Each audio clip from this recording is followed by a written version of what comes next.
Well, good morning, and thank you very much for joining us. I am Iyori Folani. A bit of international affairs, so to speak. I'm talking about the travel advisory issued by Honorable Abike Dabiri, the Senior Special Assistant to the President on Foreign Affairs and Diaspora. Now, she said if anybody doesn't have an urgent, pressing need to be in the U.S., maybe they'd better give it a miss for now until there is clarity in the new immigration policy of the new American administration. Well, that statement has been, as it were, countered by the Minister of Foreign Affairs, Onyema, saying that any Nigerian with a valid visa, with papers, correct papers, should go ahead and go on with his travels. The original advisory by Honorable Dabiri was about some Nigerians, according to her, reports she had received in her office, being turned back, after landing in the US, and that is in spite of having a multiple entry visa. No explanation was given by the American immigration or American government whatsoever. And so that was the backdrop to her advice, but the minister has now countered that. My guests this morning, Professor Charles Dokubo, he's head Defense and Strategy, Nigerian Institute of International Affairs. As always, thanks very much for coming on, thanks Prof. for having me. Indeed. And then our other guest is Modupe Ajibola. Mr. Ajibola is a US-based as well as Nigeria-based, so the guy is US and Nigeria-based technology expert. But his word is integrator, technology integrator. But the important thing for us is that he works both in Nigeria and the US and travels back and forth quite frequently. And so we'll see what his perspective is on this. Prof, speaking about it earlier, you had wondered whether we weren't all making a bit too much of this and whether it wasn't much more than, what is that, how did they say it in the English people, a storm in a teacup. I think we're jumping ahead of ourselves at times, because, this statement does not really affect Nigerians. And that for us to give a counter in our own country to say that those who have valid travel documents and all that should not go, I think flies in the face of reality. The fact is that there are countries that have rules and regulations about those who enter their country. If you fulfill those requirements, I think there's no problem of your traveling to anywhere. Why did they issue a visa? Although issuing a visa does not mean automatic entry to the country, because there are also gatekeepers there who will check you through to ask you some valid questions also. Why you're there, for how long you're going to be there, what you're going to do there and all that. These are questions they've already asked you before they issued you a visa. But a second line of defense. Yes, so definitely if you don't answer those questions like you've answered in Nigeria before the visas were issued to you, there'll be need for them to send you back. Okay, fine, but fair enough. But according to the statement, these people had multiple entry visas. These people had not been given any reason, such as, from your explanation, Prof, it might have been that we're not satisfied that, all of this is kosher, vis-a-vis what you said in Lagos and what you're saying here. No explanation was given. Furthermore, their visas were revoked according to the statement by Honorable Dabiri. So people then began to wonder that, wait a minute, Nigeria is not involved in this whole controversy, this whole Trump immigration controversy. Even the latest that took Iraq off the list, Nigeria was not involved. So how come these unfriendly actions, and I say this against the backdrop of understanding what you said, that a visa is not ironclad permission to enter. Yes. I understand that. Yes. But we are friendly. We are friendly nations. We are friendly, but I doubt if this thing that has happened is only directed to Nigeria. There is always a process of reassessing and then revalidating what you've said. If you didn't meet up that time. I've seen situations where somebody, even in England, the first entry you said you were staying there for 10 days, and then you stayed for 3 months. You came back again because your visa was for 2 years. They turned them back. I've seen it happen. I see. Okay. So let's look at the immigration system carefully before we could make pronouncement. And like you said, Nigeria is a friendly country. There's a lot of things going on with the United States, especially in the security environment. So one has to be very careful about taking issues that does not even reflect what the Americans think of us. Quite. Okay. So what's your take on this? Because you are in and out, you are observing, you I imagine, are also hearing different accounts of how this whole thing is affecting them. First of all, your take on the fact that, according to Honorable Dabiri, that what I have narrated happened. A Nigerian with valid papers, multiple entry, was turned back, was not given a reason, visa subsequently revoked. So there's two separate issues here, as it concerns Nigeria and as it concerns the United States of America. As it concerns U.S., it's no surprise that Trump's administration has been having some challenges rolling out their ban, right? And in fact, they gave more power to immigration officers in the U.S. to actually enact immigration policies. If you see, there's an organization called ICE. They've been going around homes, literally pulling people out and deporting them. So that's happening. So when you get to the American border, you're not dealing with folks that, that are not biased. You're dealing with biased operators. And some of these operators don't even have college degrees. But they've been told, you now have the power to challenge anyone coming into the country and decide whether or not you feel they should be here. So what needs to happen that's what's happening on that side. What's happening on our side that I find precarious is why the Godfrey and Abike Dabiri are not on the same page. Yes. And the ambassador to Nigeria in the U.S. is also on a different page, and who exactly is representing the Nigerians at the airport to fight whoever these conditions, right? So that's what really needs to happen. We need to have someone, a lawyer at the airports, talking to Nigerians. That's the recommendation Abike Dabiri should have given, to say, look, we're going to send our representative there to make sure people are not thrown back into the airplanes, onto the airplanes back to Nigeria. That solves that problem quite easily. You just need representation. People don't need fear. They don't need concerns. They need representation. And I think if this group, Abike Dabiri, Godfrey, ambassador, gets together, gets our lawyers there to defend our people, I'm sure that this issue will go away quite swiftly. One of the points that Modipe made was the matter of apparently disparate policy coming from the same unit, in between the senior special advisor, the foreign minister, and indeed the ambassador over there. In fact, there are now some people saying that perhaps that advisory shouldn't have come from Honorable Dabiri. You know better than most how these things work, Prof. This whole matter about, because newspapers reported it as the federal government has advised, and then you read the story, you see that that is through Honorable Dabiri. The premise on which foreign policy is made and executed is the Minister of Foreign Affairs. So we must take him and take his words as representing the position of the government. Him? The Minister of Foreign Affairs in Nigeria. Okay. I think he overrides whatever Abike Dabiri had said, because he is the Minister of Foreign Affairs, and he deals with, he has the capacity and then links with all the embassies in the world to deal with Nigeria. So I think we should listen to him instead of taking pronouncement from the special advisor to the president. Was it then a mistake, do you think? It could be not coordinated policies. Lack of coordination. Before such statements should be made, at least you have to speak to the Minister of Foreign Affairs, and then he will relate that to his ambassadors in the United States to see how they are going to work with it. But for you to just shit on the hips and send a message that Nigerians should be careful about traveling to the United States. You feel that's a bit alarmist? Could be read as a bit alarmist. I am not going to say that, but I don't think it is right. You see, the honest truth is everyone finds it difficult to understand how to deal with America right now. So Abike Dabiri probably, was a little prematurely sent that message, hoping that she was helping to get Nigerians out of the way of this frustration that may happen when they get there. So yes, but there still is a professional side to every function. But I'm sure she's learned from this, because there's no good that could have come out of telling Nigerians not to fly there. There's just no good that could have come out of that, because so now if you stop doing that, you have visas and you're not traveling.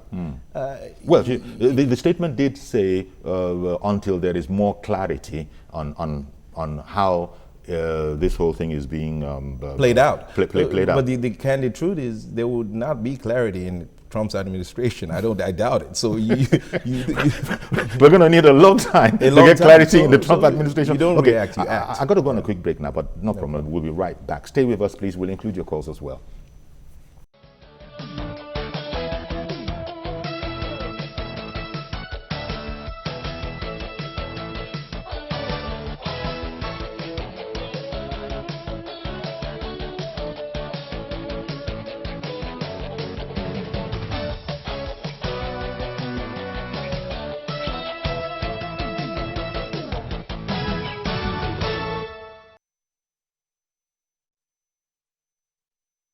Okay, welcome back. And looking at something of a slight confusion over an advisory going out to Nigerians intending to travel to the U.S. to be sure that it's one of those almost indispensable trips. If not, maybe you'd better reschedule. That came from the Senior Special Assistant to the President on Foreign Affairs and Diaspora. But it has subsequently been, you could say, countermanded, because the Foreign Minister has since come on and said, any Nigerian who has papers should go ahead and travel. In other words, I would say, not that the word was used, that the minister would have been implying that there's no need to be hysterical here. Okay, but Prof, perhaps the more important question now is, how is the Trump administration, do you think, going to affect us, Nigeria, and then Nigerians? We have a long-standing relationship with the U.S. Goes back to the 50s. We've been friends. We've been going there, and all of that. Is much likely to change, do you think, both on the personal level and then on the business level? I doubt if it will change that much. The fact is that American administrations will come up. They have policies on their manifestos that they want to carry out. But one thing is this: they also realize that they cannot stay on their own. There are other countries that they have to work with in concert to deal with issues that affect the whole international community. So definitely, they might, somebody has emerged. For me, it's also a blow to American body politic for the emergence of Trump, who has never been in elected office before, who does not even, the foundation and pillars of American foreign policy, to make utterances and all, because of the executive powers that are given to a president. He has made mistakes. He has done things that no American administration has done before. So we have to deal with him. But I doubt if it's going to affect Nigeria-United States relation in that way. Okay. Because following from that, Americans did vote Trump. There's a sense in which you can say this is the mood of America right now. So you might not have too many of the other people, the other side, the people that have been long realized and underlining the fact that America is a nation of immigrants, and so everybody is welcome. Now Trump is saying, well, let me look at that statement a bit more. Most Americans also believe that the elections that brought Trump has also created a divided nation. So definitely, in as much as Trump would believe that he has all the cards, there are strong institutions of the United States there, where if he takes some step, they are going to question him. Indeed, being that has a president happened already. They are going to do that. So for me, Trump is not a Nigerian president. He's the president of America. If he wants to carry out policies in America that will lead America to adopt what I call an isolationist policy or insular positions on issues, that great thing that they've taken for granted all this time, that leaders of the world, of the free world and all that, I think there are a lot of people waiting on their wings to take over that position. Okay. Modupe, you are in business. What's your viewpoint on how this might affect those relations? There are too many Nigerian experts in the U.S., all the way from NASA to business successes. All of that is there. But first of all, since you're in and out very, very frequently, I'd suggest, and I'd like you to comment on the fact that there probably is a sort of mass hysteria going on right now in the U.S. Among immigrants, especially perhaps Nigerians too. Yes, the answer is yes, yes, and yes. In fact, there are two groups of Nigerians in the U.S., right? Those that came legitimately because of knowledge they had and intellectual property and wisdom. To join the working class. They were what we call, they typically get H-1B visa and then subsequently become citizens of the United States. Well, that is a policy that concerns H-1B visa that has changed now. So suddenly now they've slowed down the fast track process. You no longer can get H-1B visa within 15 days. You have to wait 6 months, and then they determine whether you can qualify, which means Nigerians can no longer just come, study, and then get jobs and then be there to do work. This affects a lot of the technology sector in the US, right? Because they want to keep the brains of the world in the US, right? Now, these policies will cause them to go back to their countries. Now, arguably, I say, that's a good thing for countries like Nigeria, right? So in the US, you have the so-called isolationist policy. In Nigeria, you have the Boshewa politics or policy. Boshewa, Status which quo. means status quo. Status quo this politics. This is how we do here. Yes. This is what we do here, right? I'm always amazed when I come to Nigeria and I see the amount of exposure Nigerians have and still unable to actualize those experiences here locally in Nigeria. It baffles me. Because of the status quo policy. Because of the Boshewa policy. Boshewa policy. So when you come to Nigeria and everybody references India and China, India now has 57% of the IT business market in the world. China is growing exponentially, going to about 20 billion. What are they doing other than exporting their engineering capabilities and their brain? What is Nigeria doing? We're importing goods and services and we're trading. We're selling amongst each other, right? There has to be a push for Nigerians to participate in a global economy. And I mean participate with their minds, not their trading capability alone. Agriculture is 25% of the economy. Technology is 6%. And you are graduating a lot of engineers, which means they're jobless engineers becoming farmers, engineers becoming taxi drivers, and the best brains amongst them are saying what? I'm going straight to America to be an H-1B student. And then I'm gonna leave there when I stay there, right?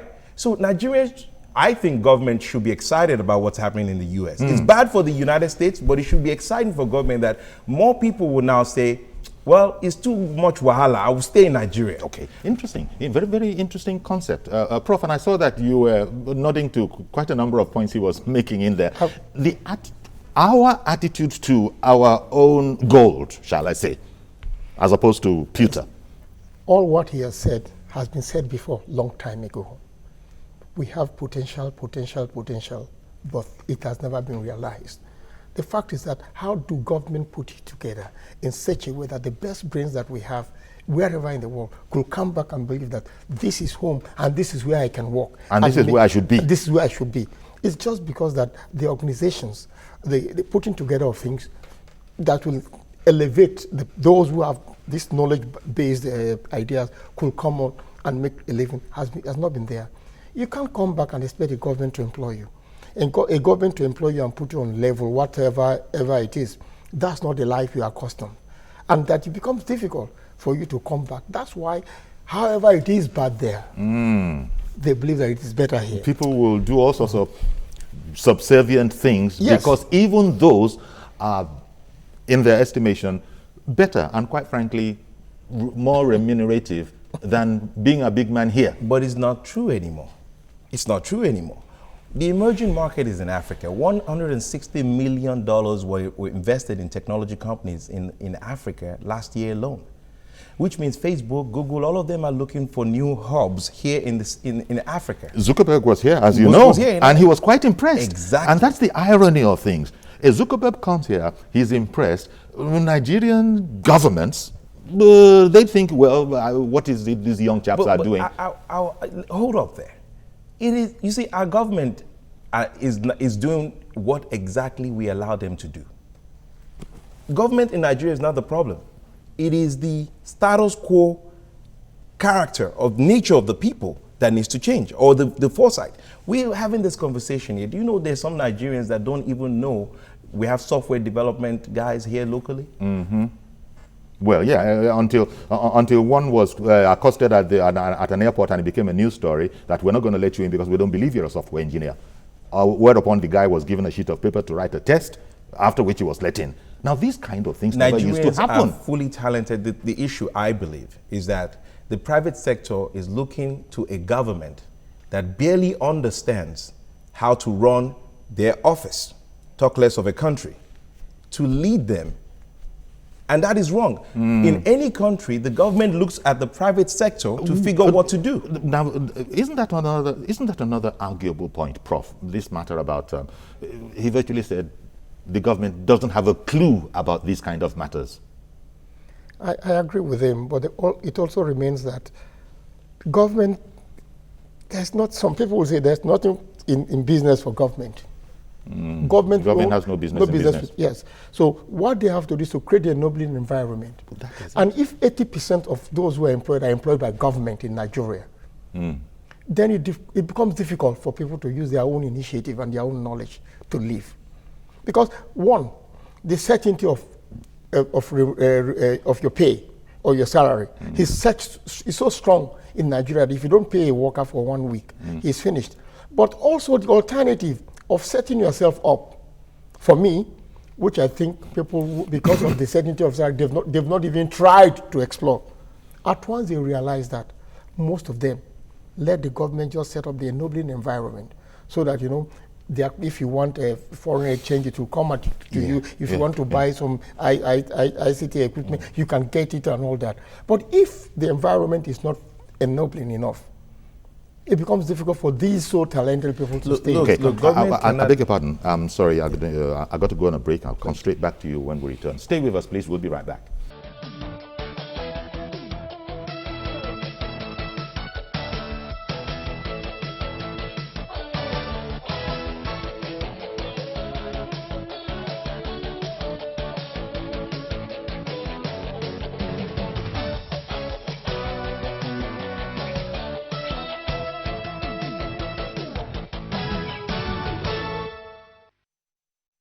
Welcome back. So far, we haven't been able to get the phones in, but it's because this is going on, and not that we're being selfish. We soon will open the lines. Now, this whole point about an enabling environment is what governments need to, especially our governments, need to provide so that we can redress part of the indignity that some of us are going through at the moment with America because of its current attitude. But I don't know the part that education has played in all of this. You note that there are no libraries up and down the land of any note. This is a matter that came to the fore when the Obasanjo Presidential Library was inaugurated. People noted that, look, this is possible, but unfortunately there is no such public facility, and that's the way things that might have been. So how part is infrastructure in education, do you think, contributing to this problem? A fantastic question. You see, education itself has evolved, right? It's no longer go to school all the way and then practice what you've learned. You see folks in China, India, in United States of America have no college degree, but they're software developers. They're working as some kind of tech engineers. They're doing all these things. How are they able to do it? They have access to the internet. They can go learn on their own, and then fortunately for them, they get to work in a corporation that gives them character, culture, and maybe some further exposure. A further exposure. Right? So if you're an entrepreneur in Nigeria, you don't get that corporate mentorship. So you're rusty left and right. Your performance is not scaled, is not measured. I'll tell you what my company is doing to help this scenario, but before that. One moment, before you go there, this is very exciting. Tunde has come on the line from Festac, and he wants to join the conversation. Yeah. Good morning, sir. Good morning, Mr. Yori.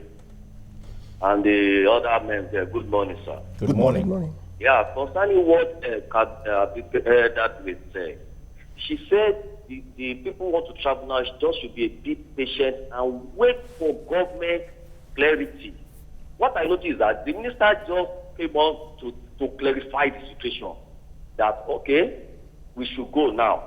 That means he has discussed with the American embassy. What the woman said, there is nothing bad in what she said. She said he's not saying it on behalf of Franco. He said we should just wait for the clarity from the embassy to know what is going on. So that's my own contribution. Nobody should castigate her from doing this, maybe what she said is bad and this.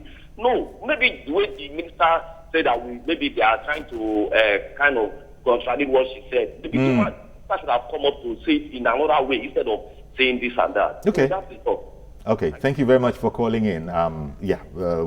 We had made that point. But beyond that now, looking at what is even causing all of this, and for instance, why we're trying to look at the question, why do Nigerians feel that they have to be in the U.S. or not? And that's what we're looking at now. It's not every country's nationals that feel that it's a do or die affair to be in the U.S. There are countries that are fortunate enough that if the U.S. is not receptive, in a heartbeat, they're back home because they know there's very, very little difference in everything. But America being the place to be or nowhere, that's what we're looking at now.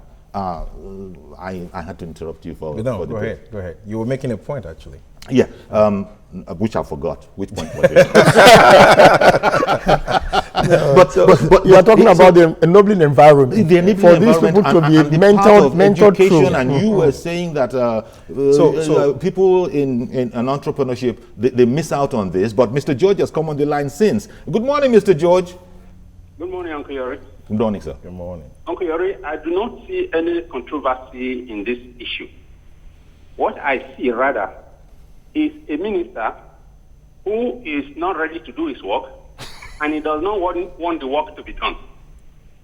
For the past months, we have been seeing how Nigerians are treated in xenophobic attacks in South Africa. I thought we don't even have a minister of foreign affairs.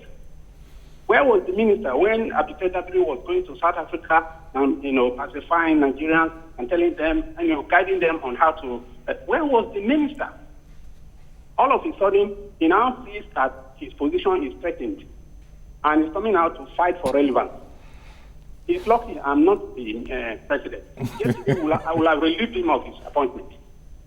Of his duties. We've got to do, he's got to do the job that he was put there to do. Okay. This is why I keep on advocating that merit should be the yardstick for appointing people to office and not ethnicity. Thank you very much, Mr. George. Appreciate your call. Yeah, back to you, Modibo. So, you see, it's funny. Everywhere you go in Nigeria, every beer parlor, everywhere, people are professional politicians, right? Everybody. Everybody knows the answer to all the problems. Everybody knows the politician that's doing what they should do, shouldn't do. But the country is still in a mess. The point is this. Nigerians need to stop talking about politics and start being about solutions. You see, politicians have proven to us over the years that we are insane because we've been saying the same thing over and over. And has it changed? What is insanity? Talking to the same mentality and nothing changing. What we're telling you now is this. Nigerians are talented people, but there's not enough jobs here, period. Period. Indians are talented, but there was not enough jobs in India, period. Chinese people were talented, not enough jobs, period. So what do? We have to find global opportunities. And how do you get global opportunities without representation? Government, what they need to do, we went to San Jose about 3 weeks ago to represent some delegates. I tried to work with San Jose mayor to get some Nigerians involved in the economy there. The first thing they told us was, well, Nigerians have a reputation here. And it's not going to be quite easy to get them on board. So we said, well, we don't have a reputation, we work here. So why don't you let us represent those that have a reputation and hold us accountable for what they do? And they said, we'll do that. Okay. Right? So, but for us to sit here and say... But you have to push. We have to push and we have to give them ideas. And we can't depend too much on government and the infrastructure and all of this. Capable of this. Michael from K2, good morning, sir. Good morning, Gary. Actually, what I want to contribute is concerning Abike Dabiri. We all know Abike Dabiri has been consistent in development in Nigeria. She started from the protest and she articulates with the audience. She knows how people feel. And that's why the thing, like, she took upon herself because it's very painful for Nigerians to go out of Nigeria and they are maltreated. The Minister of Foreign Affairs, he has not been doing anything. I'm not sure he's capable of doing the work he's doing. Because if Abike Dabiri did not come out to talk now, he won't want to show himself as a minister. He's just trying to defend himself. Look at what's happening in South Africa. We should face reality. Our ministers, they are old and they don't have innovation. We need young people. People that have good mind towards their fellow man beings. People that are not there for money. Our ministers are just they're posing and doing big men up and down, and they're not doing the right thing. Okay. Please, that issue is not an issue at all. Abike Dabiri is right. Okay. All right then. Thank you very much. So that is the way that is. That's your impression. But the minister has spoken now, and the minister, I think, he takes precedence over anybody in his sphere. Foreign affairs is concerned. As far as foreign affairs Yes. is concerned. Time was, continuing with this theme, time was in Nigerian universities, one is told, when even before you finish, even before you graduate, there are prospective employers lining up and actually vying for your attention, wooing you. There are people who will be listening, young people who will be listening to this and be saying that, what is that man smoking? You know, that never happens. That shows you that it's so radically different now. Modipe made the point that there are no jobs. And so everybody gravitates towards a global, job pool, and that's what America is right now. All eyes are on America. And so it's like that matter where America knew it was a nation of immigrants and was always welcoming, suddenly somebody wanted to mess with that. It's very, very worrying. People have said that this is not us. We require more respect. But you made the point, Prof, that every nation does his own thing and you have to live with it. Yes. And then if a nation wants to live on its own, or let's try and see them try. That they can live on their own, it will be difficult. Unless America, from all purposes, if America wants or does not want to be America again, in terms of its global reach, its power projections, economic power and everything, if they cannot, or if they want to get away from that, then only can we see an America. And then we have also seen that in insular positions, America has never survived. They were, during the Second World War, they said they are not going to participate in wars that contains those who are fighting European kingdoms and all that. Eventually, the war came to them, and they got involved. And with it, they set up NATO and all that. So the fact is that America has always been that way. If you want to cut America up, definitely, other power centers will develop. If you want to cut up trade relationship, others will take up the action. Okay. Eventually, you see yourself in a different position. Some of the jobs they talk about, they're also being done outside America. So it's a matter of needing to be patient, and we'll see that, Yes. look, the system will right itself. It will rectify itself, President yes. Trump is definitely something of a tsunami. Sulaiman, good morning, sir. Calling in from Minna. I think I lost you. I was hearing that sound. Well, we lost him. So, Modipe, but to go back to the point, a very interesting point that you were making, I think it was sort of explaining from the point of view of someone who's in the system, what the challenges are and why, for instance, people might not be as quote-unquote patriotic, nationalistic as to in a half pick up their bags and come home to Nigeria. Yeah, so everyone is perfect here in Nigeria. Everyone is a do-gooder.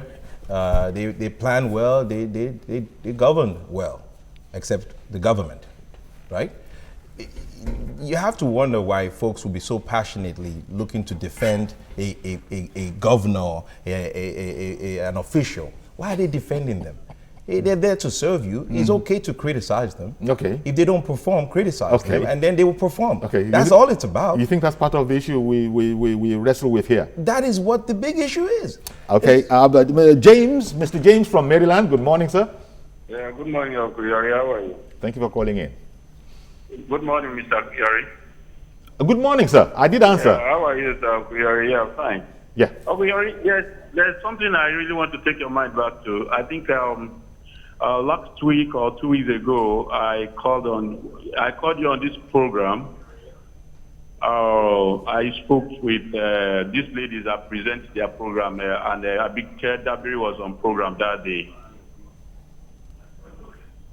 Go ahead. So I spoke with Abike Dabiri, and I was trying to report an issue that I said, people out there, we just concentrate on one part of the country now, U.S. alone.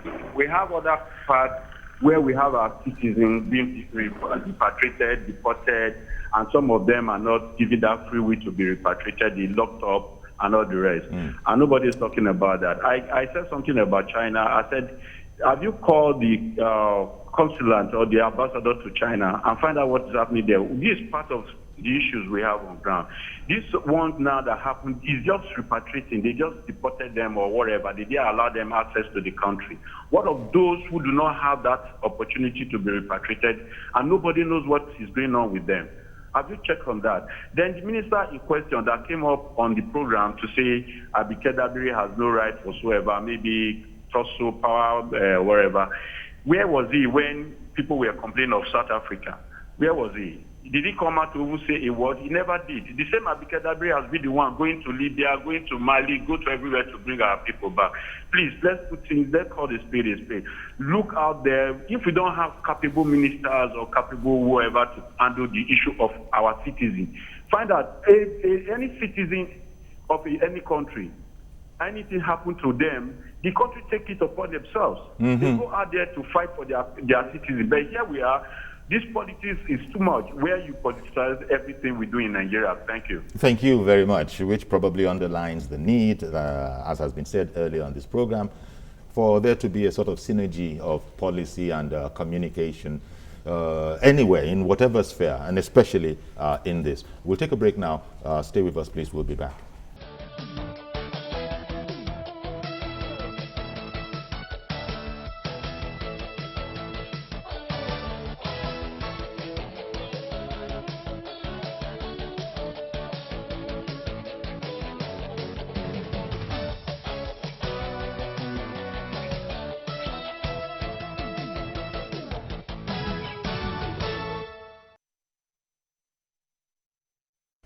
Welcome back, and Mr. Okpara has been on the line since we went away. Good morning, Mr. Okpara, calling in from the Victoria Island, I believe.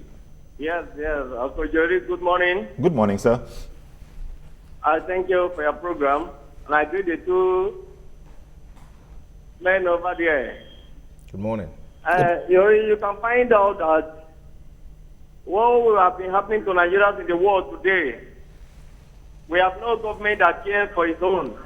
And that is the truth. If we have a government that cares, what is happening in South Africa will not happen. What is happening in Libya will not happen. My brother here, the representative of Nigeria in the United States, you can see that in America, the citizens have been encouraged. But here in Nigeria, we are not encouraged. Nothing is moving. If you have a profession, you see American government will encourage you. But here we have every kind of professional, but nobody is encouraging them. Why would they want to go away? They want to go to the United States where they can be encouraged.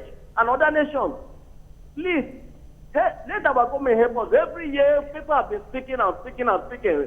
We speak grammar, they will come, the leaders will come and speak grammar, no action. Our industries are waiting. Nothing is being revived.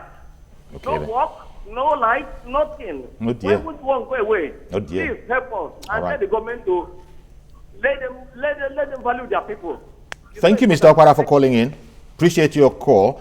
No encouragement. Modipe spoke earlier about it, but Prof, there's even almost like the comic to it. One hears about some Nigerian jailbirds. No, not jailbirds, actually convicted people in, I believe the country was Singapore, something about government arranging a prisoner exchange, take your people back. And the Nigerians reported, I said, no, we're not having any of that. No, they said they Leave us here. They want to serve the terms there in that country. Leave us in this country. Don't bother sending us back to Nigeria. So it is not that the government, all the ministry involved, they are not trying. Because by law, if your people are arrested in any particular place, you have to go there to make sure that they have the rule of law there and well protected and well represented by those who are in charge of litigations and all that. But the fact is that these Nigerians, they believe that apart from Nigeria, wherever you send them to, it's going to be better. It's better for them. So Nigerians will go from US to Gabon to anywhere. That set of mindset is what we are going to fight against. We can only fight against it if there is an alternative for them here. What if we can make this country where they could have employment, where they could have work and job satisfaction, if they could also have access to all the social amenities that they can see in America and all that, then they will not go. Then they will not. Oh, But also, we must understand that however good your place is, this is a globalized the economy world has and all become a that. global village. You can always work with other people. You can go to Exactly. other people's place and work.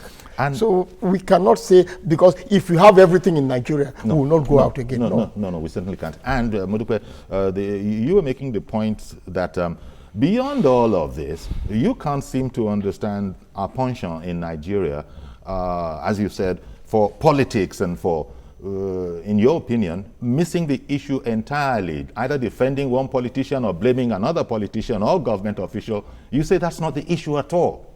Look, I'm asking all Nigerians now, what is your mandate for your government? Do you have a mandate? Or is it, somebody will tell you is that I need water in my borehole. Somebody, my road is bad. All these things, right, that everybody complains about is not a mandate. A mandate is a point that you give to your government and say, we need 260,000 people employed this year, gainfully employed. And we need a report to show that they're employed, right, that we can verify. That is a mandate. So government has to now show at the end of the year employment for 230,000 people or they have failed, right? So all this stuff about governor this did that, the minister of this did that, it is not your problem. You have told us your problem is employment. You need food. And we show you this is where the food is. And you now tell us the road to get to the food is bad. You have to stop Interesting it. analogy. Not as you say, you're saying that we're distracted by things that shouldn't be distracting us, given that we have an objective, if we do have an objective. If we do have an objective, and if the objective is unified. Because the thing is, how can you govern a people that are divided? It's not possible. Nigerians, your leaders are not the problem. Your division is the problem. Prof, Modupe has taken it to another phase. And most of the countries are also divided by whatever politics, ethnicity, religion, and all that. But not by mandate. But the fact is this: what do you expect from your government? What can you hold them to? Okay. What promises can they make to you? And you can also hold them to say, you said you're going to provide this. Have you done that?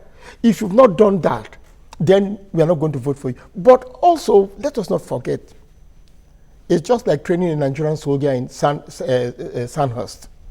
You give him all the modalities, everything above a good soldier, the non-political soldier, and he comes back to this country here to sit down, where his people will start to tell him that this is what you have not been giving us. How can that soldier be apolitical?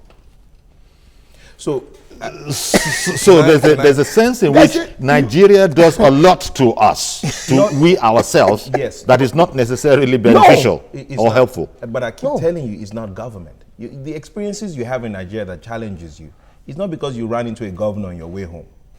Is it? You're running into fellow Nigerians, and you're challenged, and you get home and you're like, oh my God, right? So there's a paradigm that needs to be shifted, right? And the ultimate goal here is guys like, people like myself, we started a company called Nigex Team. Go to it, nigexteam.com. And we tell Nigerians, register on it, we will get you jobs in the US, in London. You don't have to leave Nigeria to do our work. Do it from Nigeria, and we'll pay you from there. And Andela, That is, do your work in Nigeria, in Nigeria, we'll pay you in we'll the pay US. you Yes. in dollars. Or Yes. the UK. In dollars. Wherever you are. It's called nigexteam.com. Yes. Companies like Andela are doing similar things. They Yes, even that's right. hiring you. Yeah. For us, you're not our employee. We train you, but we make you ready for them over there, and we represent you and say, look, if they mess up, hold us accountable. Because we know government will not do that. So my point is this. This exists, but the next caller that will call now will be asking about Abike Dabiri again. When instead of asking the question, how can we get involved? So I've told all the Nigerians in the diaspora that you have to pay your dues. You have to pay your dues. And the dues is that every Nigerian in the diaspora can start a foundation in Nigeria to transfer knowledge. You can say to yourself that, look, I'm going to give $2,000 away to a student that can show me they have critical thinking. We'll do a test for critical thinking, let a bunch of students do the test. That way you transcend their knowledge. And you also begin to engage yourself without waiting for anybody. Chidi in Kaduna, good morning, sir. Good morning, Uncle Yen. Good morning, sir. Thank you for calling in. Thank you once again. I want to have a little take over the. Thank you very much. I would like to opine that Nigerians should adhere strictly to the warning that the Ministry of Foreign Affairs has given concerning the travel ban to the USA for the time being. Well, it wasn't a ban, it was an advisory. To nip in the bud what is happening, the xenophobic issue that is in South Africa now. It is very, very wise for Nigerians to adhere to this very advice. That is my take. Which advice? The SSA's advice or the Minister of Foreign Affairs advice? Well, but thank you very much for calling in from Kaduna. We've gone to a different phase, and rightly so, because we've left this whole matter. But Modukwa is saying that we're busy arguing or discussing, and that's what we do about polity, about policy, without bothering to get engaged ourselves, saying that, well, that's the government's job. Now he's saying this is not satisfactory. Is anything likely to change in that kind of in that sort of mind mode that we're in? The fact also remains that, like I mentioned from the beginning, we are in a country where the government provides employment for 80%. Government provides employment for 80%. So whatever the government will do will affect and impact on the lives of these people. But like he said, if there's an alternative that could energize and empower you to do things that really you want to do, then definitely that is a very viable option. Let the foundations be set up. Let Nigerians key into it. In other words, maybe do a bit more of taking their destiny in their own hands. In their own hands. Yes, it's a cliche, but you can actually make it You can do that, yes. work. They're not paying you salary anyway. No. You work for government, you're not getting paid salary anyway. What do you have to lose? Well, actually, we've run out of time. But the one thing that this short conversation has probably brought out is that yes, there are issues, but towards the end, the other thing was brought out that, look, so what do? Government employs 80% of the workforce. Ain't nothing you can do about that. If people don't adjust their mindset, then, at least from Modukwa's point of view, we're going to spend too much time worrying about what government or what officials said without doing anything to better our circumstance by engaging ourselves. Don't be a Boshewa people. Boshewa, that's the status quo. Status quo has to be shifted. Remove yourself from that. Thank you very much, Modukwa Ajibola, US-Nigeria technology integrator. I didn't get to find out the meaning of integrator, but we can guess. Thank you very much for coming on. And Professor Charles Dokubo, Head Defense and Strategy, Nigerian Institute of International Affairs. Thanks as always, sir. Oh, thanks for having me. I'm Yori Folari. Bye-bye for now.